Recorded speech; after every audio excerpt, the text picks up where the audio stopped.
Hello दोस्तों, मैं परबत सिंह राणावत एक बार फिर आपका ऑनलाइन क्लासेस में स्वागत करता हूं। दोस्तों, आज हम कलिंग युद्ध और मौर्य काल की भाषाओं का अध्ययन करेंगे। दोस्तों, तो आप देखना कि किस प्रकार कलिंग युद्ध के बाद अशोक जो है उसको युद्ध कोश को धर्म कोश में बदलता है और अपनी आगे की रणनीति बनाता है। दोस्तों, सबसे बड़ी बात है, यदि आपको मेरा वीडियो अगर अच्छा लगे तो लाइक शेयर एंड सब्सक्राइब जरूर करें।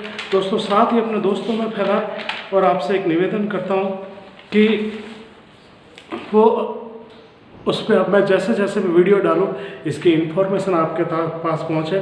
तो इसके लिए आप इसका जो बेल आइकॉन है उसको आप दबाएं और इसका आपको प्रचार करें। दोस्तों, तो मैं शुरू करता हूं। दोस्तों, आज कलिंग युद्ध।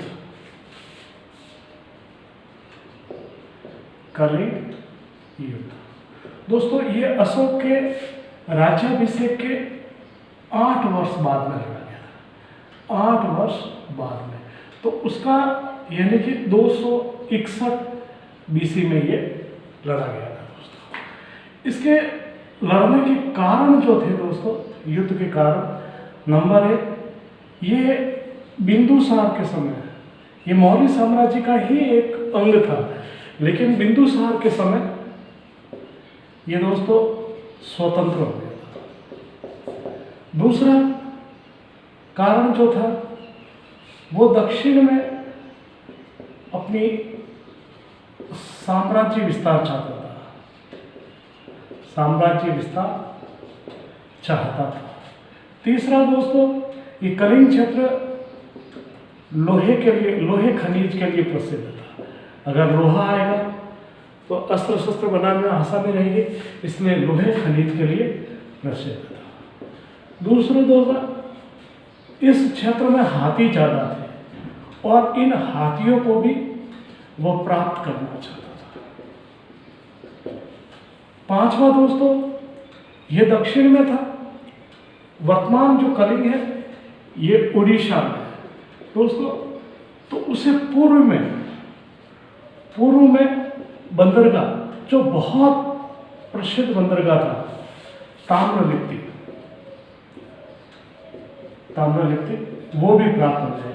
तो इस बंदरगाह से वह पूर्वी देशों के साथ अपने व्यापार को कर सकता था। अब दोस्तों, इस कलिंग युद्ध, इस समय वहां का कलिंग का शासक कौन था? तो अनंत पद्मन भाग, दोस्तों, ये वहां का शासक था। ये युद्ध दाया नदी के किनारे लड़ा गया। दाया नदी के किनारे पर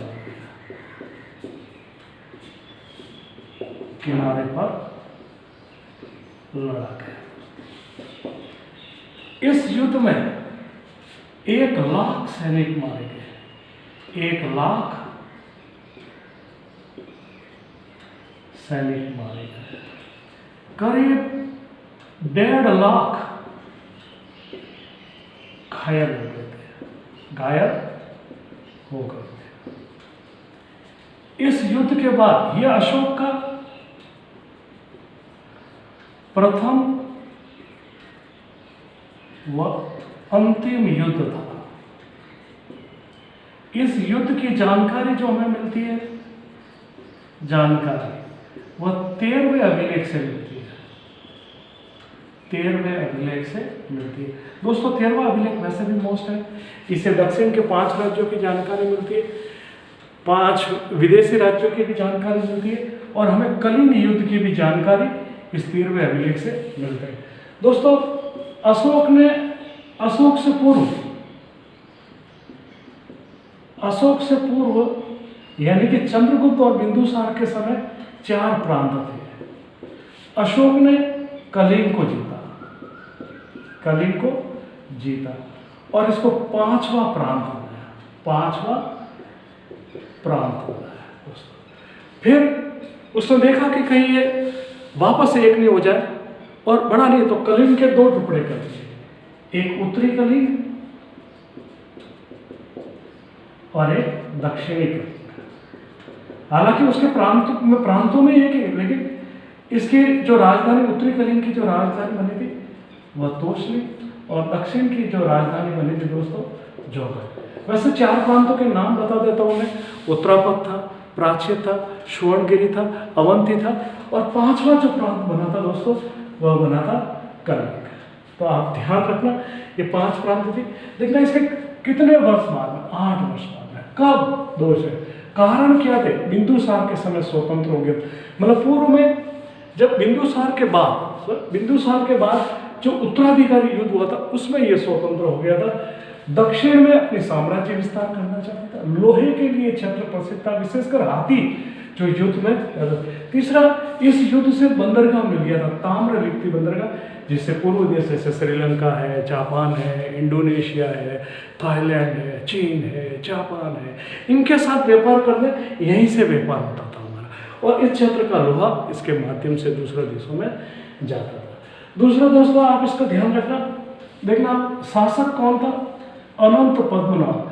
किस नदी के, दोस्तों अशोक खुद कहता है, अशोक जब युद्ध के बाद कलिंग में जाता है, इस युद्ध क्षेत्र में जाता है, देखता तो उसके घुटनों तक खून बह रहा था, डाया नदी में पानी की जगह खून बह रहा था। और अशोक इतना विचलित हो गया कि इसके बाद उसने कभी भी हथियार नहीं उठाए। इसलिए दोस्तों ये अशोक का प्रथम और अंतिम युद्ध था। तो दोस्तों ये था कलिंग युद्ध, और इस कलिंग युद्ध से जो प्रश्न आता है वो ये। अब दोस्तों मैं आपको इसके साथ ही हमें अशोक के अभिलेख शुरू करना है। तो अभिलेखों से पूर्व हमें मौर्य काल की लिपि और उनकी जो भाषा थी उसका थोड़ा अध्ययन करते हैं। और कल जो अगला जो टॉपिक रहेगा वो मेरे अभिलेख का रहेगा, जो मौर्य काल के लिए महत्वपूर्ण रहेगा। तो मौर्य काल में जो ज़्यादातर जानकारी मिलती है वो यहीं से मिलती है।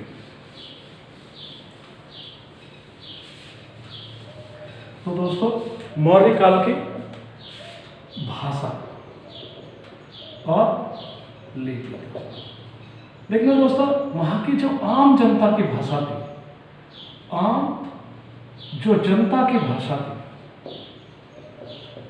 वह थी पाली भाषा। लेकिन अभिलेखों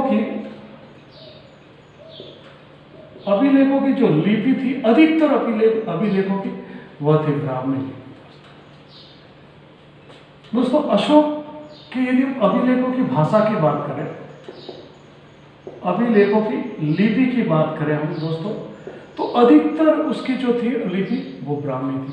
लेकिन फिर भी 4 लिपियां मिली दोस्तों। देखना वैसे मैं अशोक के बारे में आपको बात बता दूं कि अशोक ने अपने जो अभिलेखों को जो लिखने की, जो अभिलेखों को पर लिखने के बाद जनता को संबोधन करने का जो तरीका सीखा था वह ईरान से सीखा था। और यह प्रथम था अपने डेरियस प्रथम या दारावियो कहा जाता है, उसी से अशोक ने सीखा था। लेकिन दोनों में मूलभूत अंतर भी था। देखना आप अशोक के अभिलेखों के लिए जो ये एकाश्म थे, एक ही पत्थर के बने थे और 50 फीट तक इनकी हाइट होती थी। ये पत्थर जो था वो लाल बलुआ पत्थर था, लाल बलुआ पत्थर था। ठीक है दोस्तों, ये पॉलिश दाग नीचे से चौड़े थे, वह ऊपर से पतले थे। दोस्तों ये किसी महल या दुर्ग में नहीं लगे होते, ये किसी जैसे खुले बागान है, कोई तालाब का किनारा है जहाँ लोग ज़्यादा आते थे उनको पढ़ सके। तो मतलब अशोक के जो जैसे व्रत लघु है, लघु स्तंभ लेख है, लघु स्तंभ लेख है, गुहा लेख है, तो इसमें हर एक पर 14 बातें लिखी गई। वो 14 बातें क्या थी, जैसे जैसे हम आगे बढ़ेंगे। तो दोस्तों इसमें ध्यान रखना, देखना अशोक के अभिलेखों की जो लिपि की जहाँ तक बात है, देखना दोस्तों ब्राह्मी जो बाएं से दाएं लिखी जाती थी दोस्तों। इसमें अशोक के अधिकतर जो अभिलेख है वो ब्राह्मी भाषा के हैं, जैसे मास्की है, जैसे गुर्जरा है, जैसे धौली है, जैसे जौगड़ है, जैसे एरीगुडी है, जैसे रूपनाथ है, बहुत सारे ऐसे भी, जैसे ब्रह्मगिरी अभिलेख है। दोस्तों इसके देखना, इसका एक ब्रह्मगिरी अभिलेख है जो ब्राह्मी भाषा में है, ब्रह्मगिरि अभिलेख। इसमें इसका लेखक के अशोक के अभिलेखों को किसने लिखा? तो चापण नाम मिलता है दोस्तों। क्या नाम मिलता है? चापण नाम। के चापण नामक व्यक्ति ने अशोक के लिखे थे। तो इसकी भाषा 4 थी। दूसरी मैं बता दूं आपको, खरोष्टी दोस्तों, ये ईरान से थी, ईरान की मूल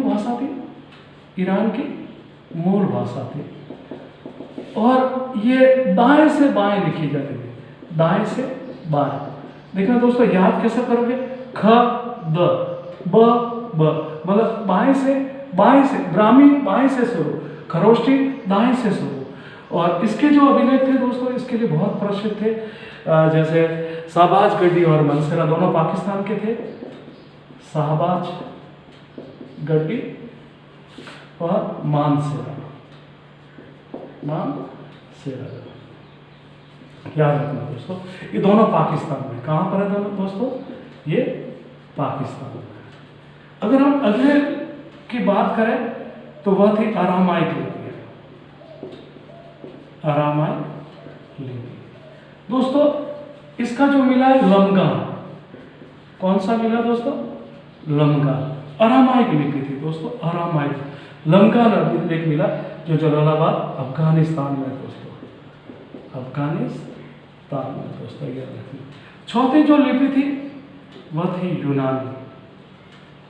इसके अंदर जो अभिलेख मिला, यूनानी भाषा थी, इसके अंदर जो हमें अभिलेख मिला वो कंधार या सुरेकेला। दोस्तों, ये देखना, ये एक ऐसा अभिलेख है, इसको द्विभाषी अभिलेख भी कहते हैं, द्विभाषी अभिलेख भी कहते हैं। क्योंकि अभिलेख क्यों कहते हैं? क्योंकि इस पर यूनानी लिपि भी मिली है और अपने अरामाइक भी मिली है। ध्यान रखना कि ऐसा कौन सा अभिलेख है जिस पर अरामाइक भी है और यूनानी भी है और द्विभाषी भी कहते हैं, तो वह हो गया आपका कंधार या सुरेकेला। दोस्तों, ये अफगानिस्तान में मिला था, तो ये थे दोस्तों कि अगर आपको पूछे कि आम जनता की भाषा कौन सी थी, लिपि। अधिकतर अभिलेख, अगर आपको पूछे अशोक के अभिलेखों की ये किसके लिपि किसमें मिली थी, तो दोस्तों अमूमन लिखने वाले देखना 45 स्थान पर 150 अभिलेख मिले दोस्तों। सबसे पहला जो अभिलेख मिला था उसका, वो मेरठ मिला था, टिप्लंतर महोदय को 1750 में। सबसे पहले जो पढ़ा गया वो दिल्ली टोपरा। इनको बाबा फिरोज तुगलक के समय 24 पहियों की गाड़ी पर खींच के दिल्ली लाया गया था, और सबसे पहला जो पढ़ा गया वह दिल्ली टोपरा, जिसको जेम्स प्रिंस ने अपना 1857 में पढ़ा था। 4 लिपियाँ थे। बाकी इसके पूरे अभिलेख मैं अगले ही टॉपिक में शुरू कर रहा हूँ। तो दोस्तों, ये थी मेरी क्लास जिसमें कलिंग युद्ध और अशोक की भाषा और लिपि, मौर्य काल की भाषा और अभिलेखों की लिपि क्या थी। तो दोस्तों, ये था मेरा। अगर आपको क्लास अच्छी लगे तो लाइक, शेयर एंड सब्सक्राइब जरूर करें दोस्तों। नमस्ते।